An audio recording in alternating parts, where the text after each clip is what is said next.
அமைச்சர் அறிவிப்பையே வெளியிடல, அதுக்குள்ள 106 அறிவிப்புகள் முன்கூட்டியே திமுகவுக்கு எப்படி தெரிஞ்சது?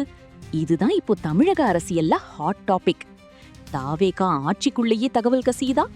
ஐஏஎஸ் அதிகாரிகள் மூலமா ரகசியம் போகுதா? இந்த தகவலை யார் கசிய விட்டது? இதுக்கு சபாநாயகர் என்ன சொன்னாரு? வாங்க இந்த பரபரப்பு விவகாரத்தோட முழு பின்னணிய பார்க்கலாம். சட்டப்பேரவையில அறநிலையத்துறை மானிய கோரிக்கை மீதான விவாதம் நடந்துகிட்டு இருந்தது. அமைச்சர் ரமேஷ் பதிலுரை சொல்ல தயாராயிருந்தாரு.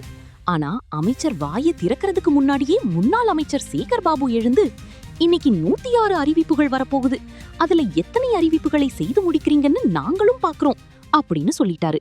நீங்கள் இப்போது அறிவிப்பது கூட 106 அறிவிப்புகளை அறிவிக்க இருக்கின்றீர்கள். பார்ப்போம் அந்த 106 அறிவிப்புகளை எத்தனை ஆண்டுகளில் நீங்கள் நிறைவேற்றி காட்டப் போகிறீர்கள் என்று. அவையில இருந்தவங்களுக்கு ஒரே ஷாக்.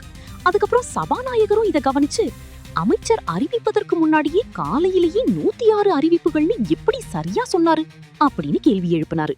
காலையிலேயே முன்னாள் அமைச்சர் சேகர் பாபு 106 சிறப்பு அறிவிப்புன்னு எப்படி சொன்னார் நான் யோசிச்சேன். அதுவும் நான் சொல்லிடுறேன், அதுக்கு பதிலையும் சொல்லிடுறேன். அதுக்கு அமைச்சர் ரமேஷ் கொடுத்த பதில் இன்னும் வைரல். 106 அறிவிப்புகள் இருக்கின்றத முன்கூட்டியே புலனாய்வு செய்து தெரிந்து கொண்ட மாண்புமிகு உறுப்பினர் அவர்களுக்கு அவர் கேட்ட கல்லூரியோட அனௌன்ஸ்மெண்ட் உள்ள இருக்கின்றத சொல்லாம விட்டுட்டாங்க போல யாரோ. அது என்னன்னு தெரியல. 106 அறிவிப்புகள் இருக்குன்னு புலனாய்வு பண்ணி கண்டுபிடிச்சவருக்கு அவர் கேட்ட கல்லூரி தொடர்பான அறிவிப்பும் அதுல இருக்குன்னு தெரியல போல அப்படின்னு சம கவுண்டர் கொடுத்தாரு. ஆனா இதோட விவகாரம் முடியல. இந்த தகவல் எதிர்க்கட்சிக்கு எப்படி போச்சு? கோட்டை வட்டாரத்துல இன்னொரு பரபரப்பு தகவல்.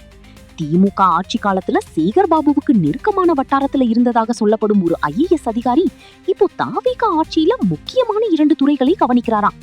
அவர் மூலமாதான் இந்த தகவல் கசிந்ததா என்ற சந்தேகம் தாவேகா தரப்பில் எழுந்திருப்பதாக தலைமைச் செயலக வட்டாரங்களில் பேசப்படுது. ஆனா இது இன்னும் அதிகாரப்பூர்வமாக உறுதி செய்யப்படாத தகவல்.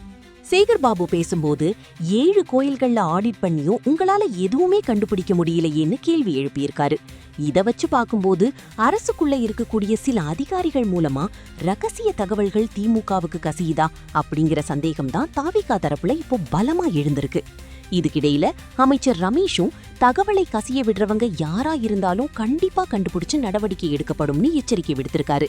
அது மட்டும் இல்ல, அரசு துறையில எந்த தவறும் நடக்கலைன்னா எதிர்க்கட்சியினர் ஏன் அரசு அறிவிப்புகளை முன்கூட்டியே தெரிஞ்சுக்கணும் என்ற கேள்வியையும் அவர் எழுப்பியிருக்காரு. ஆட்சி மாறினாலும் அரசு நிர்வாகத்துக்குள்ள பழைய அரசியல் தொடர்புகள் தொடருதா? சில அதிகாரிகள் இன்னும் முன்னாள் ஆட்சியினருடன் நெருக்கமாக இருக்கிறார்களா? இந்த கேள்விகளுக்கான பதில்தான் இப்போ தமிழக அரசியல்ல அடுத்த பெரிய திருப்பத்தை ஏற்படுத்த போகுது. இந்த விவகாரம் பற்றி உங்க கருத்து என்ன? கமெண்ட்ல சொல்லுங்க. ரூக் நியூஸை ஃபாலோ பண்ண மறக்காதீங்க.